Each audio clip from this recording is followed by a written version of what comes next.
Good evening, everyone, and welcome to day 12 of Caribbean Women Honors and Empowerment 16 Days of Activism interview series. My name is Wendy H. Lewis. I am the district manager and chair, and I would like to introduce you to this evening's host. Mrs. Marsha Bailey-Owen is a gifted individual who has a passion for service and children. Mrs. Bailey-Owen is the holder of a bachelor's in social work with minors in psychology and social policy. At the postgraduate level, Mrs. Bailey-Owen holds a master's degree in social work with specialization in administration and management.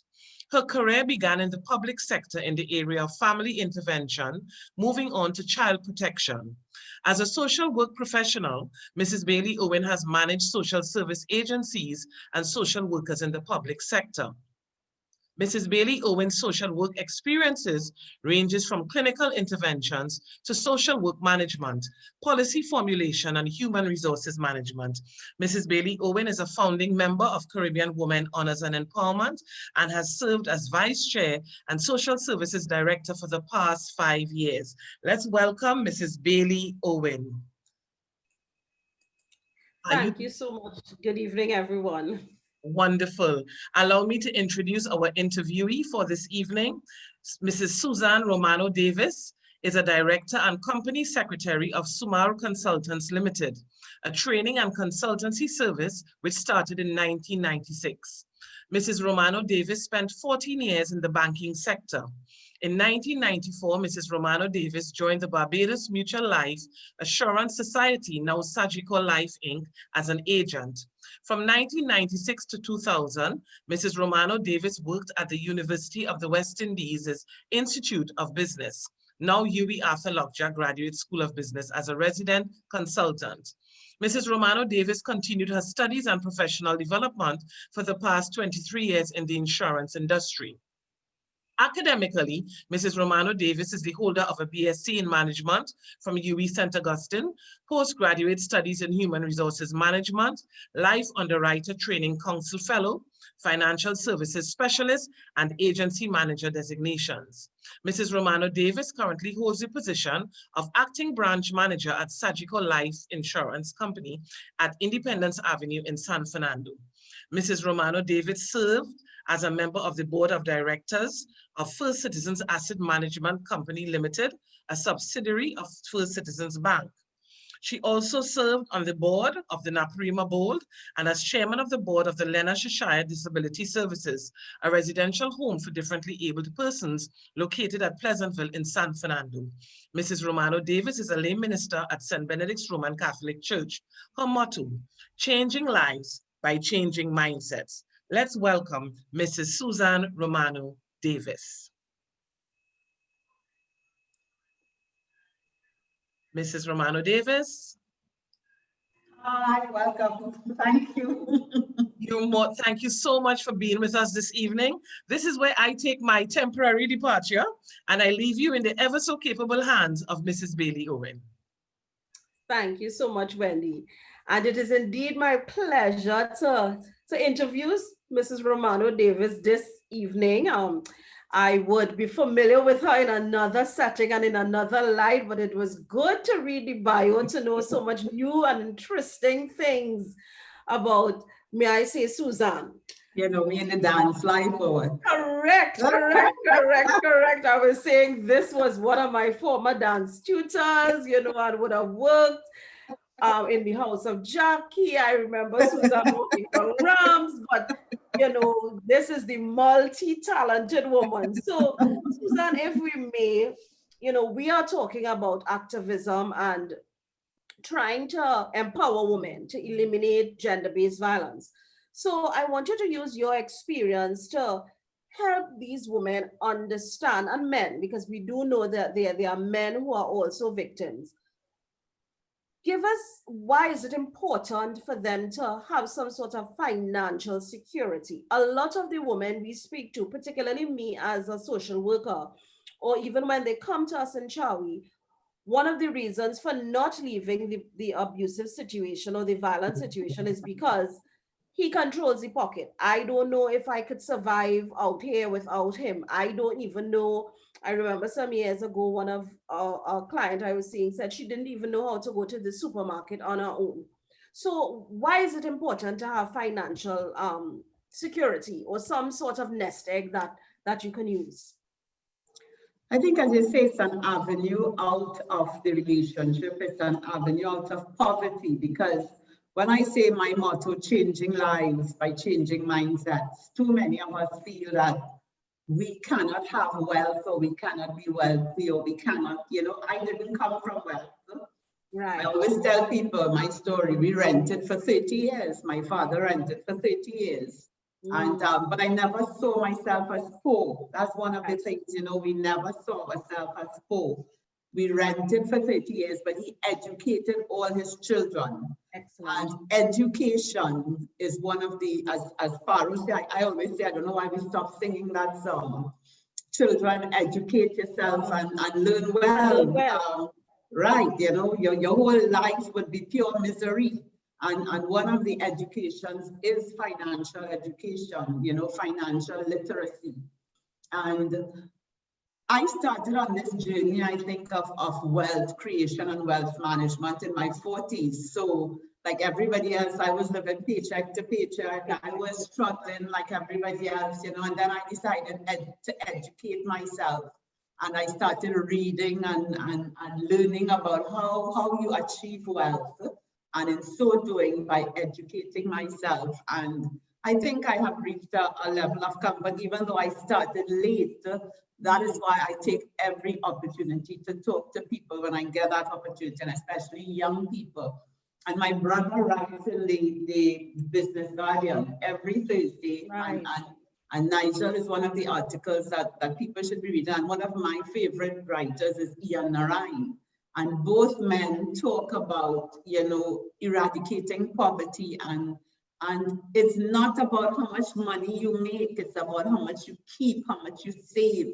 Yes. So even when people are in situations, this morning I have a young man who comes to wash my car, and I told him, I was chatting with Matthew, and I said, I have this program to do this evening, and we're talking about people like yourself, who are not making plenty money.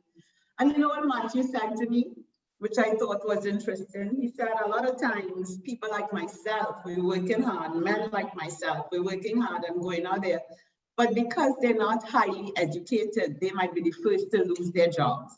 Correct. And when they lose the jobs and they can't carry home money, the women sometimes go and find other men who could provide for them. And that's where the cycle of abuse could start, because I am trying my best to bring money. I don't have, but I too need to be educated. So it's not only the woman. Because a lot of times the domestic violence or the violence comes because of financial illiteracy. Correct. On both sides. On both sides. Yes. Yeah. So that education is so important, and you don't have to have plenty to start. That's another myth. Yes. We believe that you have to have, when I win the lotto. or when I get a better job. A better job. But they always say, if you could do it for the little things, then you could do it. You develop the discipline, you develop the habit. Just as how we get up in the morning and the first thing we might do is brush our teeth. As soon as we get that paycheck, if the discipline is that I will put aside, no matter how small, I will put aside 5%, I will put aside 10%. And even if you are not working and your spouse is working, but he's giving you some kind of allowance or something, you could start putting aside and start building your own little nest egg. It doesn't take much to start. Exactly. If that's the message, one of the message, it's not about how much you make, it is about how much you set aside from every little thing that you make. And I think that would be very helpful for our survivors, because most of the times they are not in a position to be able to think that they can. So it's really about changing your mindsets, as you said, but making sure that you put away a little at a time to be able to move to the next step. And you know, when I do my financial planning sessions, sometimes I would do little things, you know, I say like one bad habit. If you change one bad habit into a good habit. So if you're accustomed playing playway, you used to only have one playway, right? Now we have 4 playways, right? And each playway is $5. So if you play 4 playway every day, that's $20 a day. And you could $20 a day, 6 days a week is $120. And I have actually shown people when you're trying to win 2 million, that same $120, if invested, starting to build that little nest egg, over time, they will get that same $2 million+ that they're trying to win by putting this money into playway. And you know what? If that's your thing, I don't want to take it away from you. I say, let's start with one less. Yes. So if I'm speaking in a company and I say people like to buy lunches, we don't understand how the little things add up. Add up, yes, it does. Every day you buy lunch, or some people 3 days a week you buy lunch. That's $50, $40, $50. If we say one less lunch a week, one less playway a week, I don't want you to stop, because if you stop, you're going to withdrawal. Just like with anything, I don't want you to stop. If this is what you want to do, and this gives you a sense of, that's okay. But let's say one less. So if you say one less and you start to put aside that, put it under the mattress if you have to start with. Find a place, the piggy bank, you know. Yeah, I remember when there was a time when Oprah Winfrey was on TV. And Oprah was interviewing Susan Romano, who wrote a lot of books and who I read a lot of her books, Susan Romano. And I just happened to walk in the house that afternoon and put on the TV, and Susan Romano was on. And they were interviewing 3 people. A guy who owned what you call it, right? Laundromat, where you carry your clothes to launder. A laundry. A principal of a school, Black woman who was a principal of a school for years. And one other person, I can't remember who was the 3rd person. But all of these people had a story. The principal became a millionaire just by putting aside money. But the important thing Susan Romano said, she said, save the change. You know, I don't give up. When I go on somebody say, have change, I say no. So give me change, save the change. When you go to buy, when you go by the Syrian stores, most times is now we don't have cent, right? But most times was $39.99 or $9.99 or $99.99, and they never used to give me a cent. I used to ask for my cent. Yes. Right? And they used to look at me as if I'm crazy. Or if I'm going to a KFC to buy something and I have a cent change, I said, could I have my cent? And they'd watch me and they'll give me 5 cents. So I make 4 cents on them, right? And I would bring it home and I would save it. And at the end of the day, I take that change, little 25 cents and whatever. I put this, I have little piggy banks all over the house. So my children see me doing that.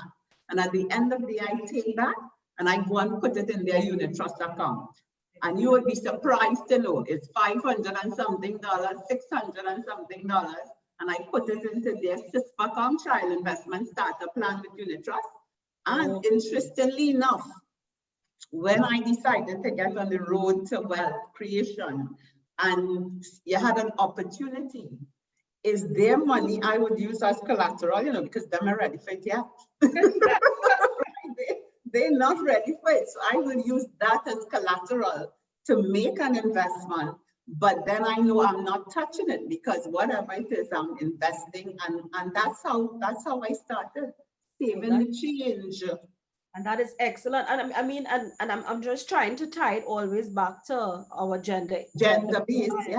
Keeping the change is important, because for a lot of these women who, particularly ones who are in a financially abusive situation, the change may be all they have. Exactly. Can help them, because we always talk to them about having an exit plan. And this is now part of your exit plan, saving the change. But I remember doing a session in Grenada when I was with Lovejack, when I was at Institute of Business. It was a team building session. But I asked people to get into groups and talk about something that somebody or how a team helped them. Right. This was years ago, and one girl, I was walking around listening to people sharing, and one girl said when she started to work, her first job in Grenada, they had the, I don't think, I think it was something like a credit union, a savings plan. And her first salary she got, the boss called her and told her he won 10%. And in those days, her first salary must be was $600 or something. So, Right. and he said he taken $60. And she said, what? He said, yeah, I wanted to start from now, this first salary, to put aside the $60. And she said she was real vexed. She telling the story, yeah? And she said she was real vexed, but she decided she signed the form and she started putting aside the $60.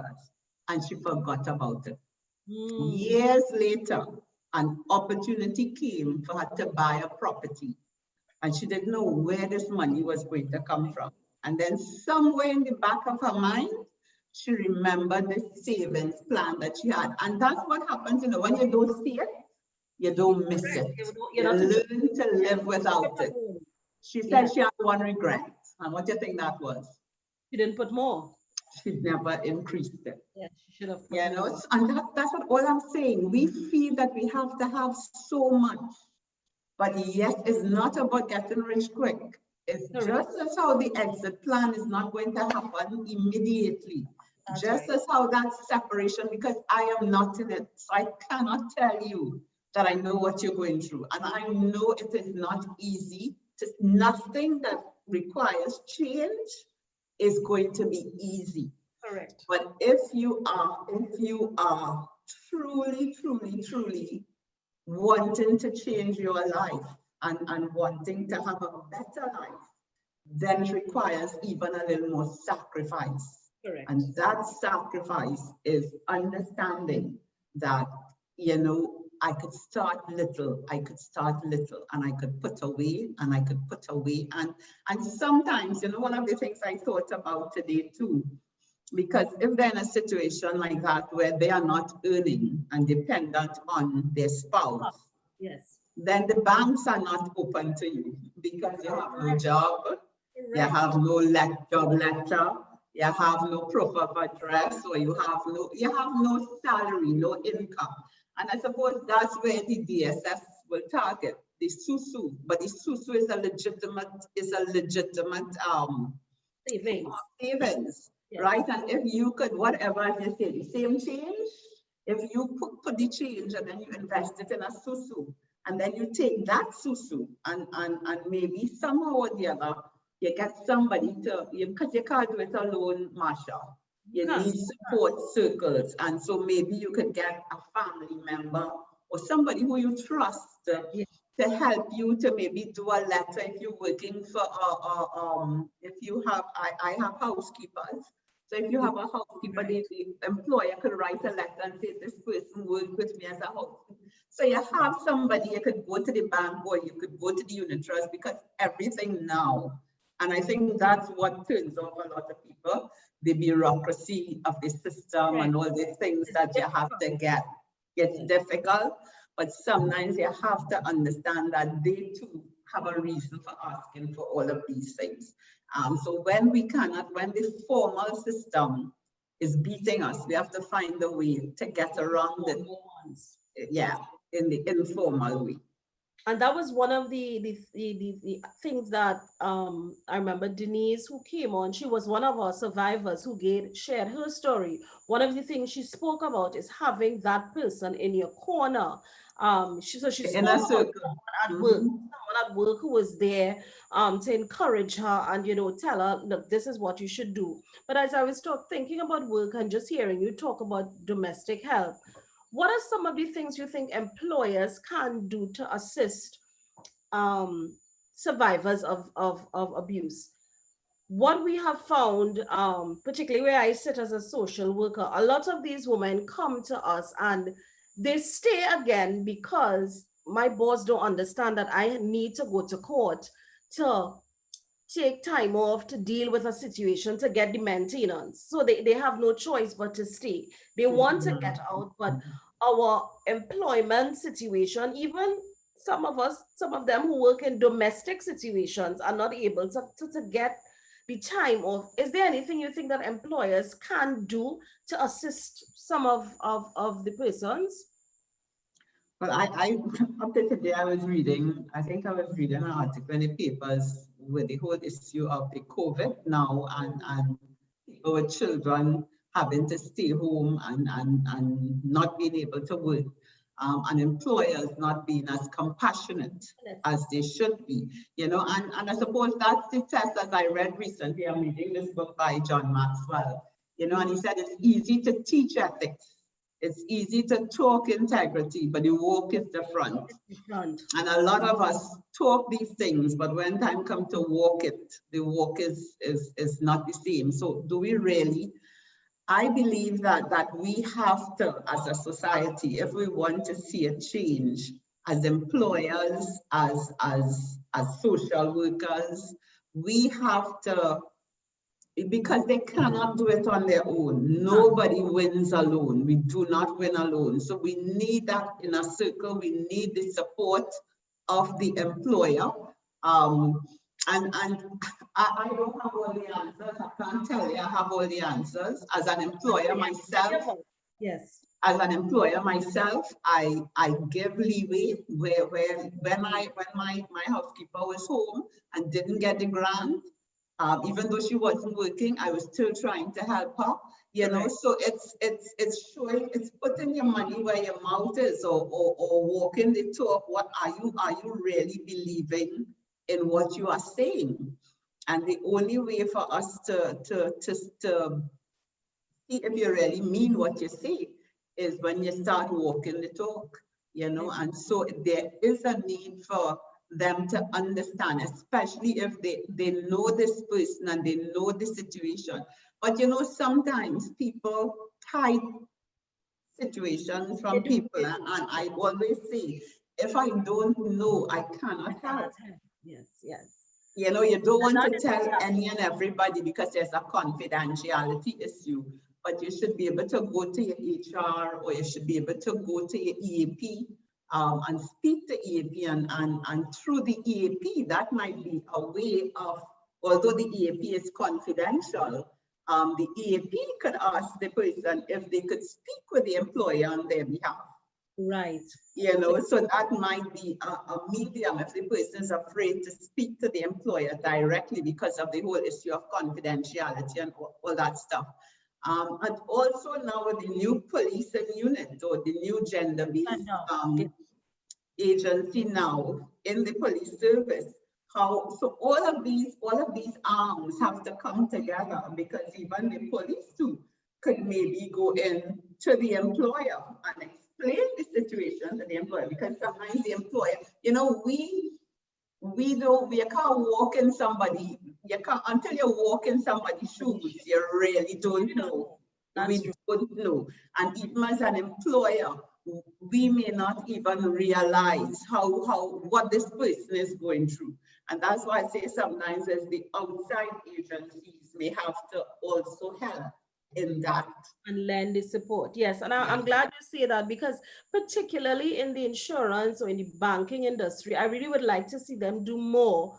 Because when persons walk off the street and they come in, and sometimes we literally have women come in and just don't have a sense. I mean, I have a sense of budgeting. So as a social worker, right. Listen, okay, so this is what you do. And like you were saying, financial planning. But you know, the agencies with the expertise really need to do a little more, I think, to help women and men, because we have a lot of single fathers. Mm-hmm. We have men who, women would have walked away, or they are the ones who are the victims, the men, and they now have to supply and care and cater to the needs of the children, and just simply don't have a sense of, how do I take this $5 or $500 a month and buy groceries, you know? So we really do need to support one another. And it was a theme throughout, from once we started the first interview with Minister Webster Roy, throughout, everyone is talking about that need for collaboration, that need for all of us to sit and get together. But I was really glad that you gave those tips you know, because it will encourage. And even when we as CHA, we talk to our women, I mean, Wendy is very big on financial, you know, wealth of ways to generate income, but it's not as difficult as we think. It's a simple way of just having a plan, saving, putting aside, and making sure that, you know, the little goes a long way. The little goes You a know, long one of the things that Matthew said to me this morning too, he said women are better at stretching money. Correct. You know, and I said, you know, you are so right, but Correct. sometimes the men don't trust the woman to do that, you know, and if it is that you realize, now there are some women who are not good with money. Right. But there are women who are very, very good with money. They could cut and paste and make do. Make do. And yeah, but sometimes what happens is we do have these conversations before, you know, even young people getting married. Who going to handle the money? Why are you going to allow me to handle the money? Because you will be able to, we see our parents do it, our mothers did it, you know, and I know and they may have done it without even having the education. Correct. Right? Correct. But they had common sense, you know, and I keep saying, like in a lot of the programs that I do, we had such beautiful sayings that we forget. Don't hang your hat where your hand can't reach. Drip, drip, fill buckets. You know, one cocoa fill basket, you know, a little bit that bill big down, you know. So these are the things that we have stopped, you know, sharing. And every time we do sessions, we put up little things, you know. And I remember I did a session for TechU, and it was a financial planning session, and the first person to arrive was this man. He was in his 70s or 80s, and this is Susan. Oh Lord, I hope it's everybody looking like him not coming through the door. The young people we want, you know. And I say, you know, because when I tell you, that man was such a gem, because the lessons, the wisdom that came out of his mouth, actually he said something, and when I got back to my office, I printed it. He said, he who has and never kept will always live to want. Wow. He who has and never kept will always live to want. Right? I went back into my office. If you come into my office, it's stuck up in my office. Because it's these little sayings that we forget and you know, so, you know, and I was reading, I was just, when you all asked me, I kind of went through some of Nigel's articles, you know, I was just kind of going through some of the articles. And one of the things he said was, you know, we take our money, our hard-earned money. Oh no, that's not what he said. He said this guy, he said, well, Roger said, too many people spend money that they haven't earned to buy things they don't need, to impress people they don't like. Oh, wow. Yes. That's so true. We buy and we spending money we yet haven't earned to buy things we don't need to impress people we don't like. Right? So who are you doing this for? You're doing this for you, or you're doing this for somebody else, right? You know, we always want to look at what car people drive in, or what house people live in, or whatever. Everybody has their own castle, and whether that castle is a one-room apartment, or whether that castle is a 5-room apartment, that's your castle. You could make it your place that you are very, very comfortable in. I have a colleague who works with me. She lives in Pleasantville. She didn't want to live in no apartment. She wanted her own house, but her dream was a picket fence. Because you know why? And this is something I should say. We did a session in Pleasantville. I think Wendy was at that session for entrepreneurs. And what's her name? She did the financial part of it. She was a minister. Her name not coming to me now. She was so good. She said, we all have a money script. What is your money script? Right. And for many of us, I poor and polite. Yes, yes. We'll say, I poor and polite. One guy said, my money, money talks. Mine always says goodbye. Oh no. You know? So what is your money script? A money script is, I can't save. That's a money script. I can't save, right? So when we say these things, that's what we put in inside here. So if you can't save, then you'll always be borrowing. Or right? Or if you're poor and polite, right? It means that you are struggling. These are words we speak, and we don't understand the power of the word that we speak. And so what I always say, the word made flesh. Yes. So speak into your life what you want from your life. I see Wendy, come on. Yes. So when we see Wendy, we know that it's either people want to ask something or it's time to wrap up. But Susan, it was indeed. I mean, I started to write myself, you know, and I'm sure the listeners, they too would be listening to the things. And, you know, sometimes we don't need the big fancy, just the way you broke it down, how to save a money script, what we speak, how we move, how we get together and collaborate to make things different. I'm sure all the persons who are listening tonight would have been enlightened. And so we really want to thank you for your contribution. It was my pleasure. It was anytime I could talk to anybody to help them to change their mindset and to come out of a situation, I present. Very good. Good to know. I also want to endorse what Marsha said. Susan, thank you so much. I myself here, listen to me taking notes. And yes, I was at the session you made reference to, Christine Sahadeo. Christine Sahadeo. She really spoke about the money scripts, and I would have mentioned that one polite scenario. I mean, the Facebook Live is just lit. You will see all the conversations. People are just endorsing what you've said. They're agreeing. Marsha Suda spoke about watching Oprah as well. When Oprah spoke about, you know, picking up loose coins as well. Know what you want, have clarity, develop a healthy money mindset.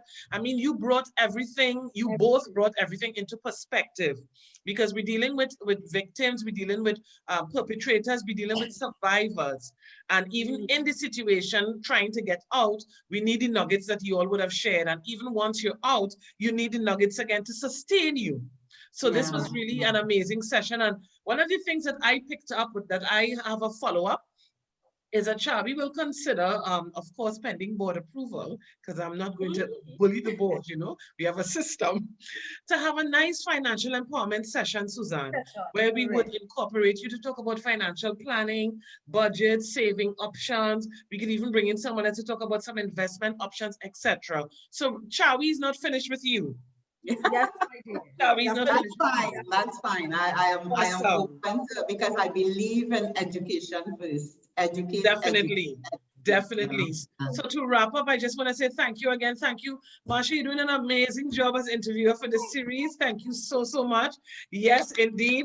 And to everyone on the Facebook Live, Director Kwamina is on the live, and we have a few guests. We all need a money script. Look, the chat is still on fire. So we definitely have to talk about this session post the 16 Days of Activism series. And I want to say thank you again to everyone on the Facebook Live. Thank you again, Susan. Thank you, Marsha, and have a wonderful evening. Have a safe Christmas, everybody. Stay safe. Thank you so much. And stay sane. Indeed. Bye-bye all. Bye.